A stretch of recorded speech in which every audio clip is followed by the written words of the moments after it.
Hi, everyone. Dr. Mark Mayfield here, and I want to ask you a question. Do you feel like your students are truly thriving at your school, or are they just simply surviving? Being an educator is difficult, and I don't have to tell you that if you've made it through COVID and this side of restructuring what it means to be an educator. But being one that is in the thick of it with your students day in and day out can be exhausting. And if you're not thinking about ways to help yourself thrive and your students thrive, then a lot of times we come to the end of ourselves and we don't know what to do when our students are struggling and we end up missing things. And again, I as a university educator understand the impact that we can have as professors, as teachers, as administrators on our students. But if we're not thinking about the ways that we can care for ourselves or simple steps that we can utilize to engage in the process, we can become overwhelmed and eventually become burned out. And that's not a great place to be.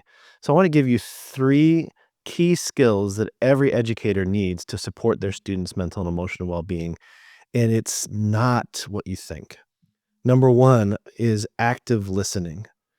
Are you leaning in to your students' processes and listening to what is being said, listening to what's not being said? This idea of active listening is a process whereby we pay attention to the words that are coming out of our students' mouths, but we're also paying attention to what's not being said, and we're paying attention to the emotional language that's being communicated. We're paying attention to the body language, the facial features, the micro expressions. And we're also paying attention to what the Holy Spirit is telling us and what we're feeling in a discerning way. And active listening means that we need to be really cautious about how we engage. Are we being curious? Are we leaning in? Or are we asking good clarifying questions instead of making assumptions? This is super important when it comes to successfully engaging our students. Number two, we need to recognize the warning signs. And you might say, okay, Dr. Mayfield, that is so important.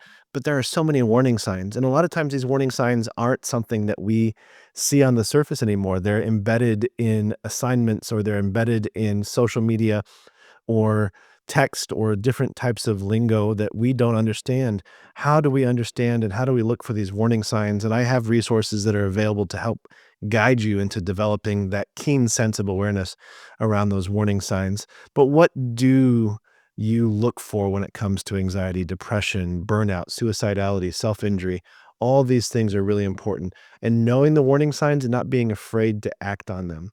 And then the third thing that you need is how to respond with compassion. I'm sure many of us have experienced the knee-jerk reaction to being disappointed or wounded or hurt or a struggle that we might have, and we're placated or we're avoiding the actual uh, intensity of the topic and we're dismissed. So we need to find ways to respond with compassion. How do we approach that conversation with grace and support? And there are so many great resources out there that I've put together for you to be able to engage in this process. So, are you active listening? Skill number one. Are you recognizing the warning signs? Skill number two. And skill number three, are you responding with compassion? And I want to invite you to download this free resource, the Educator's Cheat Sheet for Supporting Student Mental Health.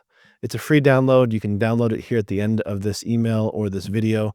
And I want you to understand that this is just a dipping the toe in the process. If you need more support, if you need more help, I have full consulting services for you and your school to be able to walk through and make sure that you and your educators, your teachers, your administrators, your coaches, your custodians are all on the same page and all ready to jump in and support your students in their path towards thriving and towards success.